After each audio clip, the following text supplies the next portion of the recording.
captain speaking. At this time, I'm going to ask you to fasten your seatbelts. Flight 527, runway 8 kilo. You're clear for takeoff.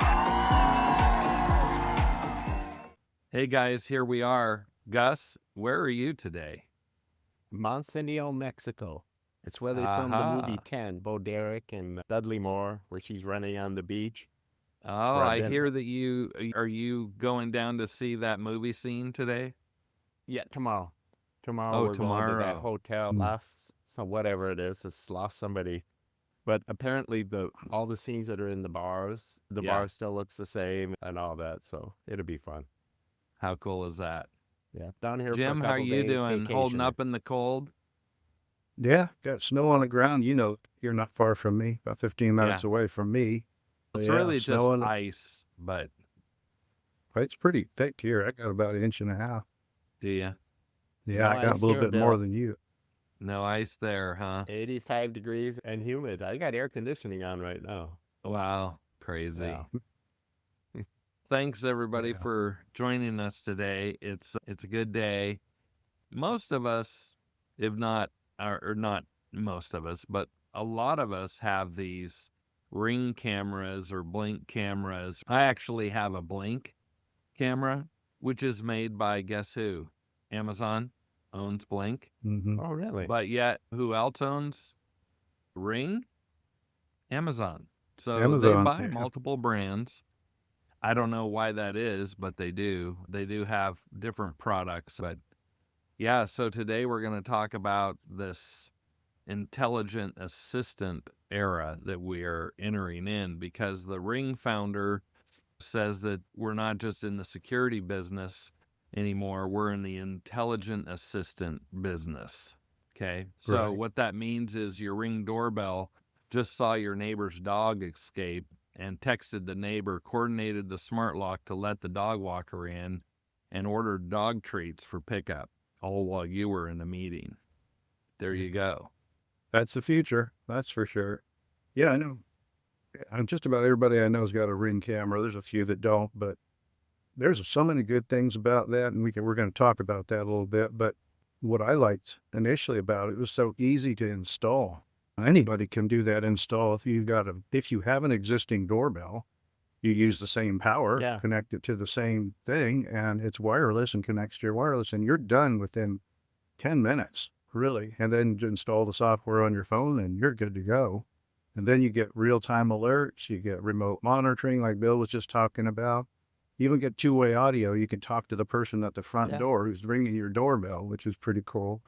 And then you get really clear footage. I've had a lot of different camera systems because my business of being in security has been video surveillance cameras, and boy, some of them are terrible. I mean, that's like, why even have them if you can't actually see anything? You get those DVR boxes and they come with 2 or 3 cameras, and in the past they were horrible. Now they're getting much, much better, but this Ring is equal to the best of the best. It's got really good resolution, so I've always liked it. And I don't know, we're not talking about the cameras today so much as the technology behind them, but if you don't have one and you don't understand what we're talking about, just want to get you to understand that these things integrate with your other home integration features too, because Ring doesn't just have cameras, they have other features too that they can use.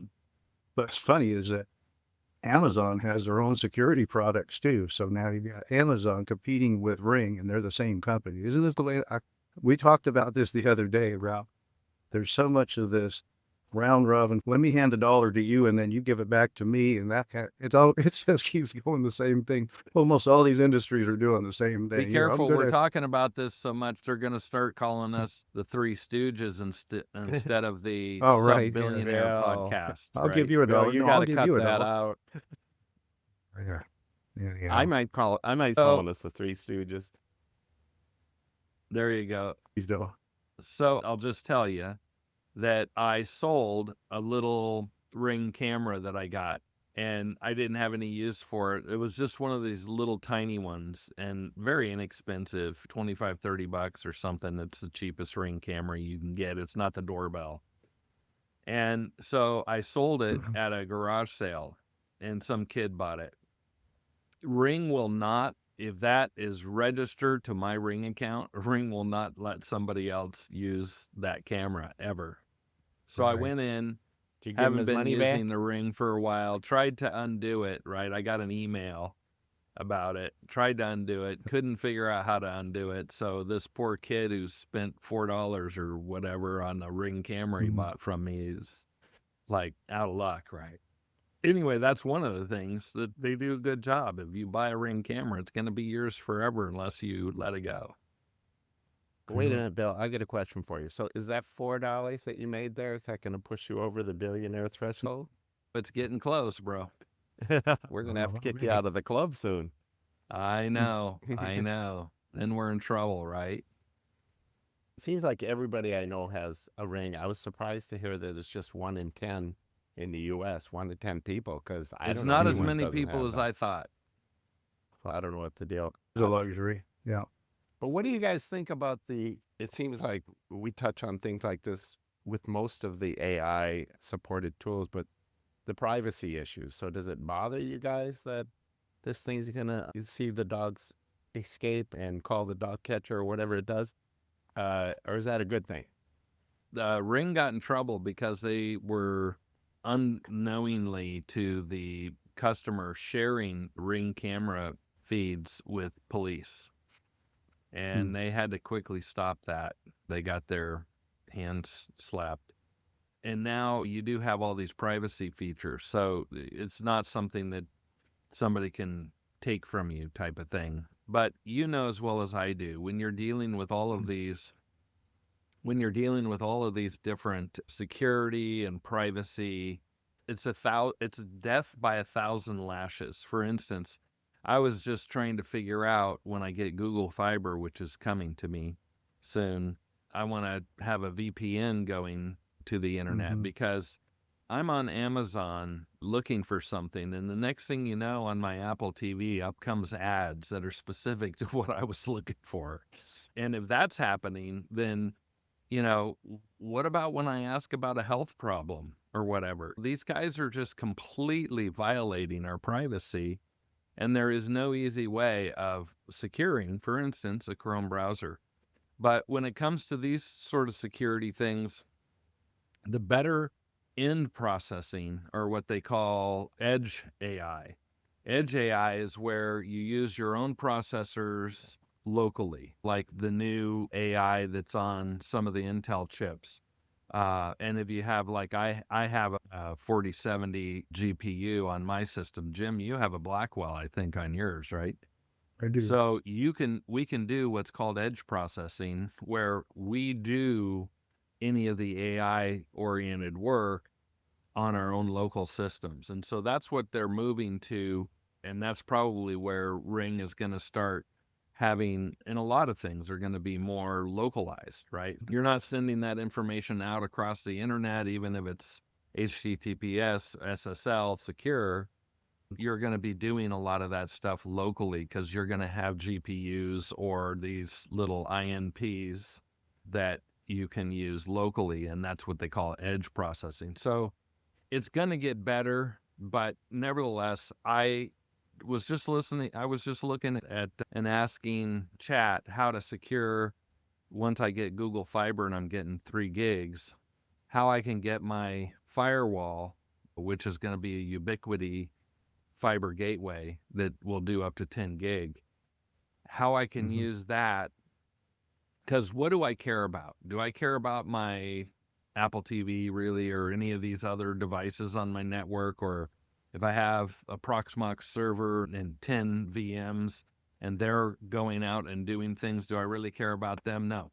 I care when I am on my cell phone and I am talking to AI about my medical health problem, whatever. It doesn't matter what you're talking about. That's going out. And so you need to be careful. I was trying to figure out which switches to change, how to make my Chrome browser more secure. And it basically came back and said, there's no way to make a Chrome browser secure. Why? Because Google has, if you're logged into Google, everything you do inside that browser, it's reporting back to Google. There's just no way really easily to secure any part of a Google browser. And so, DuckDuckGo. what's that? The DuckDuckGo, isn't that part of Google? No, supposed More to be secure browser. secure it's a more browser. secure browser, and they say that Brave is the more, the best security. It stops and blocks a lot of different things. But bottom line is, anything that you are exposing, like I use Chrome all the time. I like it for our YouTube channel management and all these different things. Browser is the fastest and easiest and that sort of thing. However, when it comes to your privacy, I can tell you that they know every time you are talking about or Googling things that might be a bit sensitive, what you're ordering on Amazon, that sort of thing. There's not an easy way to really secure that. The only way we're going to be able to do that is if they break up Google, which they're talking about now, breaking it up into 4 different companies. And if they do that, YouTube will be on one, search will be on another, cloud will be on another, that sort of thing. But these security concerns, there's certain things my business stuff, I don't care if it knows what companies I'm Googling or what companies I'm using and that sort of thing. That's not a big deal. But when it comes to our own privacy issues, or if your kid is Googling something that's sensitive or whatever, or you have a problem, that you need some advice for, it's terrible that in order to make these things secure, you have to flip 1,000 switches and go, oh yeah, set this and set this and then set that and then set this. And it's okay, I'm going to set that one time, but then something's not going to work. And I'm going to say reset to default so I can get something to work. And then boom, I'm right back where I started. And But they Bill, know this. So it's death by 1,000 settings is what they're doing to don't you prevent think you that's from going to get? having security. But don't you think that's going to get taken care of eventually? And AI will be able to tell AI what we want, and it'll do all those settings for you eventually. So I just do envision that's do where believe things are that. going to go. I do But believe that. here's the important part, getting back to the ring so we don't get too far off course here, is that edge analytics has been around forever. That's nothing new. So doing anything at the edge it's been around for decades. So Axis, Bosch, Hanwha, Vigilon, all these other camera manufacturers have been doing edge analytics forever. So this is old news. But what is different with Ring is that they are trying to mass scale the distributed edge. In other words, what all of us do together in common, it reads and understands and begins to build an AI understanding of how people react, how situations react, whether there's a fire nearby and it sees the smoke coming across somebody's house. All these kinds of different things now will be interactive. It'll say, well, it's the house next door that's got a Ring camera. Is it seeing the same smoke or the one across the street? It's going to interact in a way that it's taking the data and trying to assist people in their lives. And now I don't know if I agree with all of it. Some of it's going to be good, I think. If it gets into how we act as humans personally for spending, for reasons of merchandising and things like that, I don't agree with that much. Every time you walk into a Target, when you walk into a Target, there are cameras at the end of every aisle. There's also And LiDAR, and they're it which way. knows what you are looking at on the shelf. Right. But even before that, it watches the pattern of which way people go when they walk in the store. And they determine men go right, women go left. Already, they know that already. So they kind of look at the store and they lay it out just based upon it. Where No, I don't know, but I'm just trying to give you the road. I'm just giving you the point that there's a lot of intelligence built into cameras already that have been doing it at the edge for years. And what they're now trying to do, and I gave you a couple examples of how they're trying to make it more scale across many cameras to get a different understanding of what humankind is doing or how they react. But Ring I think it's a cheap and very good system, and I don't see anybody really beat it out. I've used other cameras. I've used the Google camera, and I'm not happy with that camera. As part of my alarm system, I could get one camera for free, but they didn't offer Ring, of course. They offered the Google camera. So I said, all right, I'll put a Google camera out front, and I'll have a Ring at the front door.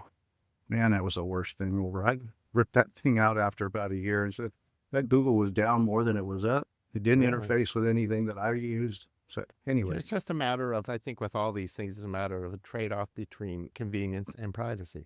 and we're struggling with that. But I will say the people that are worried about privacy with the Ring, we're all walking around with cameras 24/7 that are tracking And everything. microphones. That ship has sailed.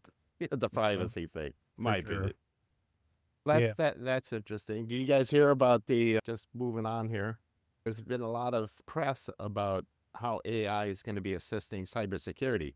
And this is a question that this is an issue that's very near and dear to the three of us. Right. And I think it's interesting. It wasn't a single article or anything that I saw. All the big companies, CrowdStrike and Apollo and IBM, are all on the fact that this AI is going to be a big time saver and allow organizations to be able to solve problems a lot quicker, resolve breaches. But if you look at the pattern of a breach, so there's basically 3 steps to detect the breach. You cordon it off so that it's not hurting you anymore, and then it starts this investigation. Now, AI can help with detection for sure, right? Correlating lots of different sources, and it could definitely help with the resolution aspect.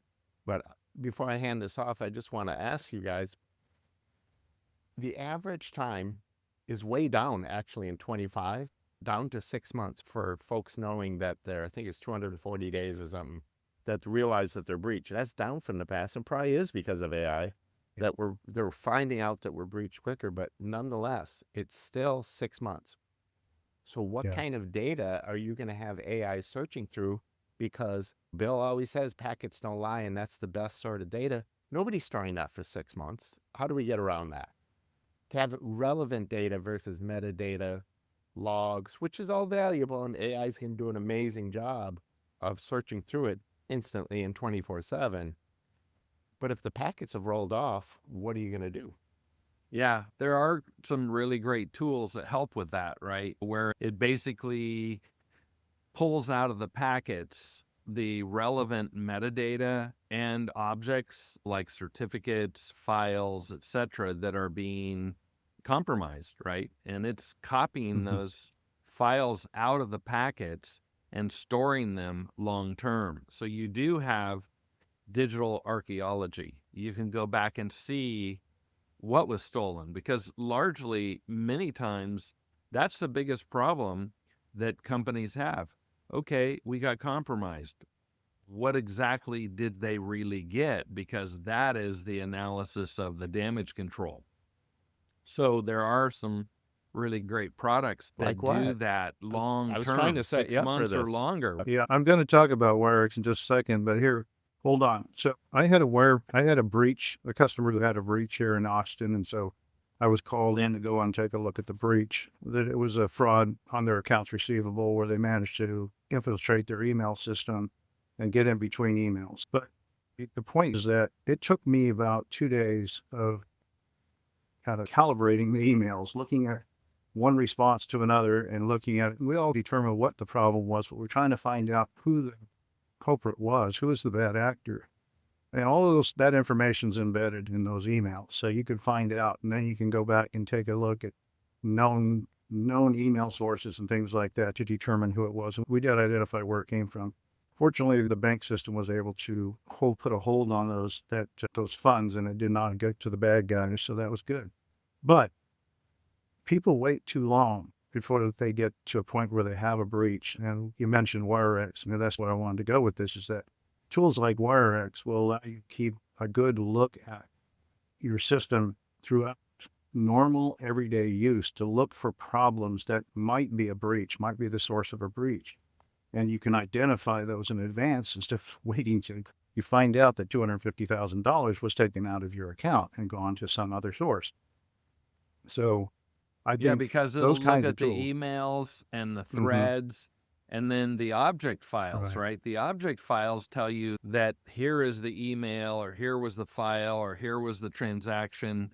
And having those stored allows you to go back, and not just for long-term archaeology, 6 months or more, but 3 weeks ago. And if you don't have that information, it makes going back and getting that information near impossible. This would Yeah, have you been have these easily, logs, but those logs do yeah, not contain email addresses. They don't have a lot of things, and you have to piece it together. So after actions are very difficult without some packet scraping or packet Right, metadata right. saving system like WireX provides. This particular breach would have been found by WireX for sure because it was a typo squatting problem. That's where they flipped the name of the URL to make it look almost like it was going to the right place, but it was just a couple letters off. That's an easy thing for WireX to find, because if it's searching through and it sees an anomaly that says this one's not the same as the rest, and We this is expect- where AI is going. Yeah, but we expect AI to be able to give us information with data that haven't been fed. And I think that's a big problem because the AI is only as good as the data that it has. So I think that that's a real big thing to keep in mind. Question for you guys again.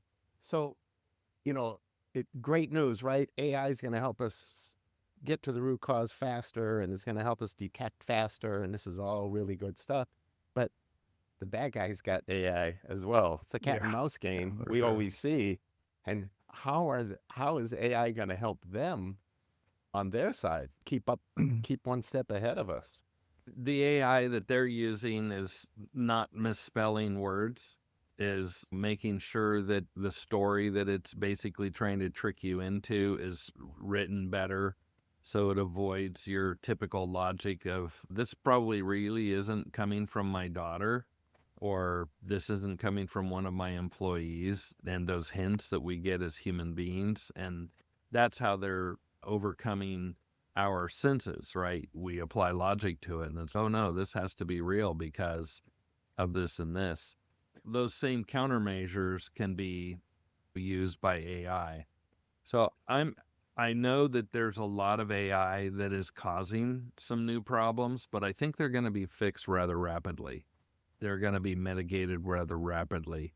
And we're moving to a point, as you guys very well know, I believe that with DPUs, data processing units from NVIDIA and other folks, we're going to be able to capture absolutely unequivocally every packet coming in and every packet going out relatively inexpensively, and then sending it over to something like WireX and Morpheus. And then Morpheus is going to identify things in real time and allow you to get some information. And then for longer term storage, you're going to have WireX. It's going to basically take all those things and put them to disk so you can look 6 months before. And like you said, Jim, it's 6 months now as opposed to a year. The one thing I will say about WireX too is its ability to summarize data, because typically other solutions require mass storage, so much storage to be able to recreate the event. And WireX summarizes this in a way that none of the others have a patented way of doing that. And so the amount of requirement for holding that information is much lower. So Well, that's a lot a of big people, plus. a lot of people are doing longer term packet capture.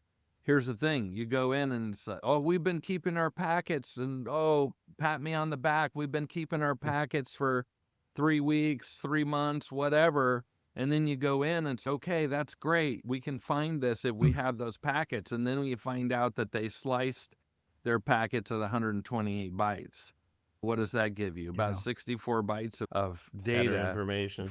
and the information's gone. So you And have to even if not they only don't, Bill. capture those packets long term, but you have to store all those packets long term. And a packet is typically 1,500 bytes of data, not 128. And if you're slicing at 128, the header is 64-ish.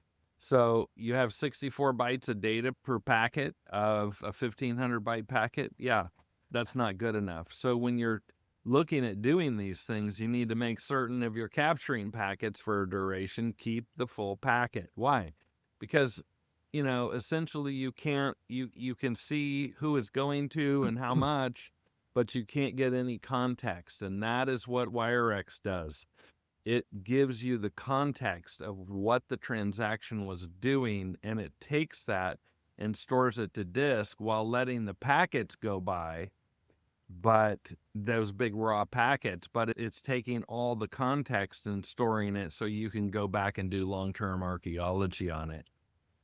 all these kinds of tools like WireX. Now, insurance companies like AIG, Chubb, there's other insurance companies now that are offering premium discounts to companies that are using AI-driven forensics. So there's a plus And in going that sometimes the direction. discount on that cybersecurity Will pay insurance for will it. pay Yeah. for the product. Yeah, Yeah. we'll pay for a WireX, absolutely. So, Yeah. so it's like a win-win. If you're already spending a lot in budget, then you might as well. Yeah. And then Work smarter. Work there's smarter. another product. So bottom line, you've got, and packets aren't the only thing that you have. You have firewall logs, you have application logs, you have Right. other systems that are monitoring who has access to which files. There's DLP, data loss prevention capabilities. There's a lot of cybersecurity capabilities that typically, once you identify you have a problem, it's going to take 3 to 8 weeks on average to deconstruct that and get the data like you were talking about, Jim. And the Yeah. thing is that AI systems can analyze all of those logs in a matter of a few hours. So you're reducing your ability to do forensics from 3 to 8 weeks down to maybe 4 to 6 hours. So you're right on it. And as well as I do. It's like when somebody's abducted, when some ransom thing happens or whatever, it's the longer the police don't know what the problem is, the less probability you're going to get that person returned or you're going to get that diagnosis. So sooner is always better, and AI is helping us. Well, I'm using log analysis capabilities and tools all the time, much faster. And then Too here's bad you the other didn't have thing. it when you were at the Pentagon.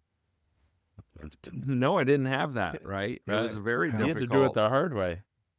And But you gain such knowledge by knowing really what packets do, so you can yes. run AI so much better. But anyway, I interrupted. What were you saying? No, that's basically what I'm saying, is that the speed at which you can gather certain pieces of information before the Bitcoin or the wire transfers are settled, right? The sooner you can get the knowledge, the sooner you can, like Jim, in your situation that you talked about a few minutes ago, the bank was alerted to the problem and said, this doesn't sound right, and they're going to hold that. So holding it just a little bit longer, so the quicker you can get your diagnosis as to what you believe happened, the sooner you're going to be able. And you go in any movie that you watch where there's some person abducted and there's a ransom or somebody's killed or whatever. We watch all these shows, right? They say, yeah, after 48 hours, if you don't have a suspect, they're long gone. And so that's where it's important.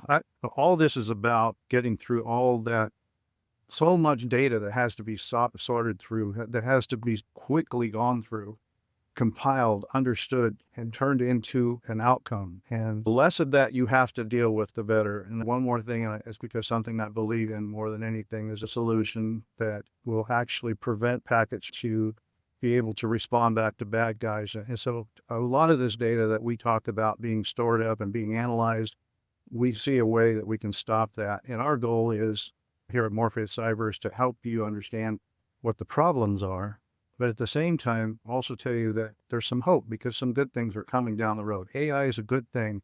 It's going to be good for the defense against these attackers.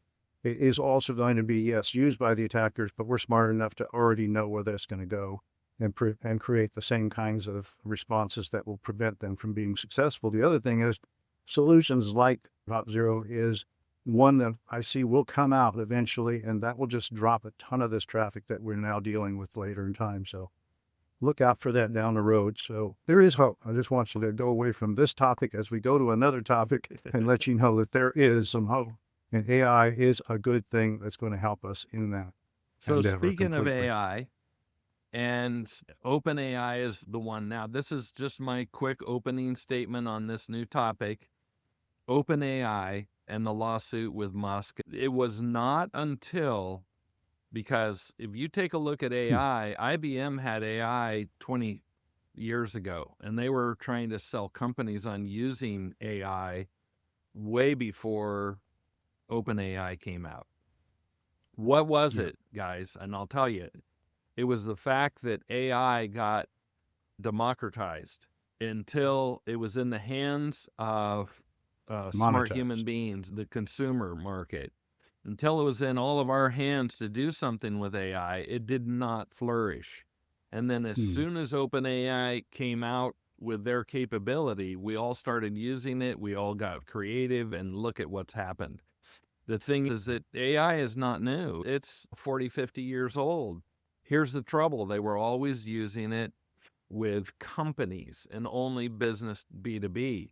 As soon as it got into the consumer space, it took off like lightning because the human brain can figure things out for self-interest.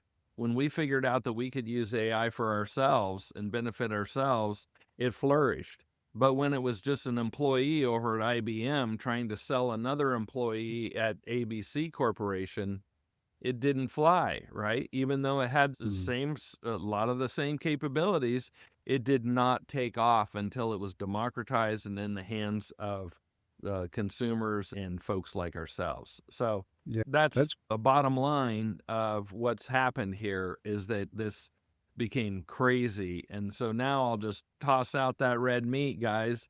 Here's Musk wanting 134 billion from OpenAI. What do you think? that's a lot of good background about AI. We talked about this a little bit last week, just mentioning that there's a lawsuit going on. We didn't say anything about it, but this week we really have to talk about it because it's just dropped into the news and it's becoming in the forefront of news. And what is this all about? Why is he suing them for 134 billion? You remember that OpenAI was originally a project funded by Musk, and not alone, him and other investors together. He was had the funded lion's share this. largest investor. He was, correct. And he wanted to see this become beneficial to the public in general and not be something that was going to cost anybody anything. And then when he walked away from it, stated mission statement. it's written right in their actual mission statement, like you said, when it was created as a nonprofit. And then when he walked away from it, that became a for-profit, which this is why he's so upset about it, because he had invested so much and gave it very clear direction. So he's got a case. He's got a legal case because it was written into the foundation of the company, of the nonprofit. So I just don't see AI being able to walk away with this being untouched. They're gonna end up paying, I believe. Yeah, I don't know if the goal here is really to extract that money so much No. as there's a couple things that during discovery, a lot of things come out that probably OpenAI really doesn't want out there. It might force them to go back to their mission statement a little bit. I don't know how Microsoft, who just gave them billions of dollars, is going to feel about that. But look at their valuation, 157 billion, just 11 years. That's the opposite of nonprofit. That's their. Yeah. What I would say is that so I'm here in Mexico with my high school friends, and I mentioned something about Elon Musk, and one of my friends, I've known her for 100 years, says, "Oh, I hate Elon." And I'm always confused by that because here he Me too. is objecting to the fact that this OpenAI isn't benefiting mankind. I'm just dumbfounded by the people, the Musk haters. I think this shows his true colors. He's got more money Yeah. than all of us are going to spend in 10 lifetimes. Not about the Right. money. No, it isn't. No. An ethics thing, right? You committed to do something and then you went Amen. and you backed out on it. And now made it for all about a profit. So I can see why he's upset about it. No. Yeah, he doesn't need the money, that's for sure. If it's Elon Musk, he'll probably turn around and donate it to someplace else. So And not then necessarily. they'll be mad at him for that. One of the things that is happening is he's starting to look at putting more and more of his grok into the public domain, more and more the weighting systems and that sort of thing that are kept private in most of these AI systems. He's looking at releasing relatively quickly to the benefit of others. And I think this just is his philosophy in general. He doesn't really necessarily certain types of informational monopolies. And so he gave away a lot of information With electric from cars as Tesla well. so that it would help mankind. It would help even his competitors. He has proven over and over again that he is on the side of humanity. in my opinion.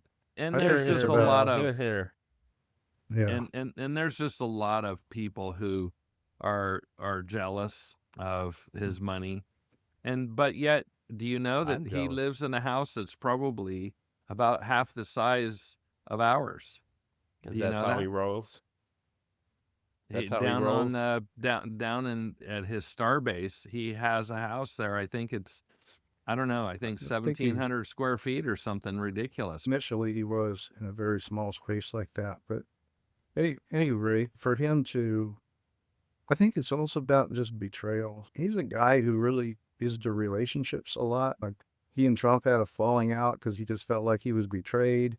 And then it was initially like, man, you can't do that to me. And he was really nasty. He goes overboard with it, right? And then they're friends now again. I don't know if that's going to happen with OpenAI. He's taken him to court. He's pissed off a bunch. I understand why. They basically betrayed the founding mission. They abandoned their commitment to openness, transparency, and public benefit. They just threw it out and said, hey, we're for profit. Families fight, And guys.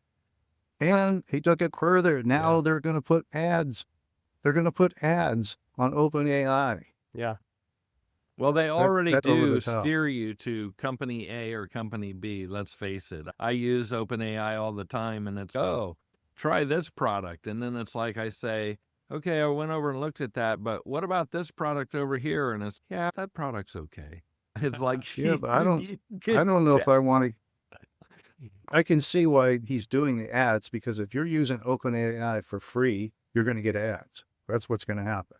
Yeah. If you're paying, you don't get ads. So I They understand do what need he's to doing. keep the mothership afloat. I mean, But that's even further away from the original founding mission than you It can. That's is. about as far as you can go from the founding mission as possible. So I think now they're going to walk into court. They've announced they're going to put ads on OpenAI, and they go into court and say, okay, how far can you get from the founding mission? Yeah. I'll be curious to see how it plays out. They got to do it because they're in debt. They're going backwards. They're losing money. There are a lot of things that are happening, and we're on the precipice, in my opinion, of very powerful things happening with the help of quantum. And so there's a few biotech trends shaping up in 2026.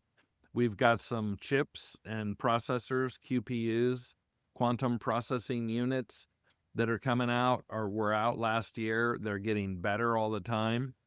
What if I was to tell you that the FDA just went from taking 60 days to process a drug application to doing it in 1 day? Why? Yeah, that's amazing. News. Because all the processes that you have to do, you can send an agent out. And I'm starting to use Claude Code and some of the new features that put agents, and it builds out multiple agents to go do things in parallel that are not. There's some things you have to do with precedence. You have to do this before you can do that. You have to do that before you can do this. That's precedent oriented. There are other things where you can do all four of those things simultaneously, right? In parallel. So where AI can do things in parallel. So I'm starting in my Claude Code sessions to open up multiple terminals. And so I'll be working on this problem over here, and then Claude Code is over there cranking on that for 10, 15, 20 minutes. And it's, wait, when are you going to be done? Oh, I need to go get another cup of coffee. No. Now you can open another terminal, open another Claude session, and then do something. But you have to be careful not to have them fighting over the same files, right? Or modifying the same files. So you have to have disparate tasks that you're doing that are somewhat independent. This feature, but don't go do things with this feature. So we're being able to figure out how to use agents more intelligently to do parallel processing. And while Claude is over there doing 15 minutes worth of very powerful work, I can open up another one and start another a thread. That is where the world is going, and that is where developers and engineers are no longer being held hostage by, first of all, it used to be get Claude working on something. Okay, it'll do this in 3 minutes and then comes back and wants something new. Now it can go for 10, 15 minutes. While it's doing that, you can go start another project or do something. Sometimes I do that where I'm working in the CRM that I've built, where I've worked I'm working on the podcast management system, or I'm working on some other component like my family history apps, and I can just start, okay, I'm done with that. And this is cranking, so I'm going to go over here and start cranking in the other one. And Claude Code loves this, right? Because it is working on all three of those. Now, in order to do that, you're probably going to have to spend the $100 or the $200 a month version of this, because you're going to be burning up tokens on all three of those. But basically, now we're getting to where we can do this with AI, and we're going to have new drugs and that sort of thing. And once the drugs are figured out with quantum capabilities, then it's going to come back to AI and distribute that out to where millions of people will be able to benefit from the information that we uncover in quantum computing. Yeah, so interesting, Bill. And the thing about this topic is that it touches on exactly what our podcast is all about, right? You got AI, you got robotics, and you have quantum combining, converging on this. And if you look at the drug companies, and the reason why drugs are so expensive is to bring a drug all the way to market on average costs $2.6 billion. And it Wow. takes 10 to 15 years. Okay. And guess what? 90% of them fail. So look at the Yeah. expense of putting a drug. So then once the 10% that make it, for all this money, all this time, they charge a lot of money for it. So I think it's cool that these three technologies are hopefully going to attack the healthcare system and the drugs and streamline that system. If we learned one thing during COVID, what was that, Operation Warp Speed? It didn't really do things really well. They more exposed a lot of problems that already exist in the system, because you can't take shortcuts with it with AI robotics and Quantum. quantum. Yeah. Quantum does things like 10 million times faster. I think it's very exciting. Yeah, it's computational biology, right? So AI-powered drug discovery, quantum computing and molecular simulation, and then fully autonomous auto robots in laboratories doing the work of humans. So things are going to progress at an extreme rate. So we can expect to see some great things happen in the next few years. Looking And forward for to the that. Yes, cuts way PETA. down. Cuts way down on the testing that has to do on these poor animals. I know they're mostly Yeah. rats and stuff like that, but I feel bad for the animals that are Oh tested no, on. not mostly rats. One of my customers, Bill knows, was Stanford Cardiovascular Heart and Research Center. They had a whole downstairs area of research, but they had all kinds of animals in there. And it Really? was kind of sad because you knew that's what was going on. I had to pass through that level sometimes sad. before I would go up to the research area, and I would see sheep and all kinds of animals that were in there. And it was for research. But yeah, if quantum can take over that process somehow and predict reactions and all these things, man, that would be so good. That'd be great. Anyhow, one of the other things is, you remember in our last week's episode, we talked about when AI starts asking itself questions. So that kind of couples this one. If you guys didn't watch that episode, please go back and take a look at that one, because it gives you an understanding of how AI isn't just taking instructional, but it's starting to ask itself questions and learn about what should I ask myself next and how should I find the information and become much more effective than it has been in the past. So guys and gals out there, all I can see is upside for AI, and don't be afraid of it. Embrace it, understand it, don't walk away from it. One thing I also heard was that in China, they have an 80% acceptance of AI. Their population accepts AI and sees it as the future. 30% in the United States. That needs to change. We here in the United States, we have to really embrace it, see where it's going. Don't be afraid of it. Be careful. Put a lot of guideposts in place, guide blocking fences, whatever you want to call them, blockers in place, so that it's safe. Absolutely. And I believe we have smart people here in the United States that are doing that. So the future's bright. Don't be negative about AI. It's real positive. Speaking of animal research, I have something that's personal. You guys probably know from knowing me for a while that I had a daughter born with a severe heart defect. and she had Mhm. 6 open heart surgeries. And there was a couple of surgeries that were stent operations that opened up parts of it to let her live, and she did live till 10 years old. Her name was Nicole.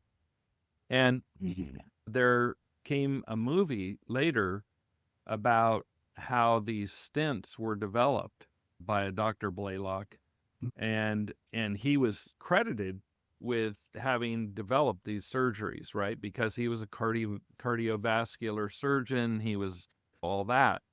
But in the lab, there was this man, and he was black, and he actually did the surgeries that proved, and he had a really great eye-hand movement and that sort of thing. So the doctor had him actually do the surgeries on the animals to prove that stents and other such. There's a procedure called a Blaylock-Tausig, and that's what my daughter had that kept her alive for 10 years. That particular Blaylock doctor, who is got the name and everything, he was completely dependent upon his lab assistant, who was not a PhD. He was one of the students, and he was a black man, and he never got recognized for being the fingers that actually did these very delicate surgeries very early on. And Interesting. there's a movie out, and if you haven't ever watched it, it's called Something the Lord Made. I don't know, it's not a religious movie or anything, but it's absolutely a very powerful example of how the right kind of fingers doing the right kind of things and the advancements that can come, and that Dr. Blaylock himself couldn't do it. He could define the surgery, but his lab assistant, this black man, and I'm so sorry I don't remember his name, but the movie does discuss it. The whole movie is about this man who enabled the Blaylock-Tausig procedure to save millions of people's lives in heart surgeries. But that is the type of thing that we did manually, right? We're talking about some of those surgeries in the future being done by robots. And I myself had a robotic surgery. So You I did. know that they're not all super perfect and that sort of thing, but we're moving toward where these these robots are going to be able to learn how to do these procedures with very micro capabilities. And the beautiful thing about a robot doing it is that you can have the robot holding the tissue, and you can have an X-ray at the same time, which you could not do with a doctor, because it would give too much radiation exposure to the fingers, which are the very things that. So as we get into robotic procedures and that sort of thing, they're going to get better and better, because you're going to be able to see in with and have some X-rays while the doctor's holding the materials. It's going to be marvelous for so many different things in the future. So anyway, Yeah, the intricacy that I've seen so far with these robots is I watched a robot actually sewing with a needle and thread. That tells you that they've gotten down to this micro capability of moving with their hands, so they could easily do surgery. That's not a problem at all. And like you said, in a place where there's exposure to radiation, there would be no problem for a robot, which is good. Well, Well, thanks so much for sharing that story. Very personal yeah, and definitely moving. And I'd definitely check out that movie. yeah. Something the Lord Nicole is made, and it's on a lot of different channels. I can't remember, maybe through Amazon or something, but yeah, Something the Lord made. It's a very moving story and intelligent. All these PhDs figuring out how to do this microsurgery that has saved millions of people. Yeah, cool. I guess as we wrap up the week here, I guess you notice again that their technologies are very powerful. And again, on Morpheus Cyber, we always believe that fear is not the right response, right? But neither is blind optimism. So we're not out here endorsing everything's going to be rosy. There's going to be some give and take, some learning. But our goal is to help you see what's coming clearly ahead, so you can think more critically about AI and maybe adapt a bit to it, ask better questions, stay grounded, and maybe you don't have to read all this stuff. We're trying to do all that for you so we can try to explain it. But we'd like your feedback if you want to give us some feedback as to what you'd like to see and the way that we respond to you. Great, send it to us. We'll definitely take a look at it. So thanks for spending part of your week with us. We appreciate it very much. Gus and Bill, you got anything you want to say in closing? Like and subscribe, comment and share. Thanks, friends.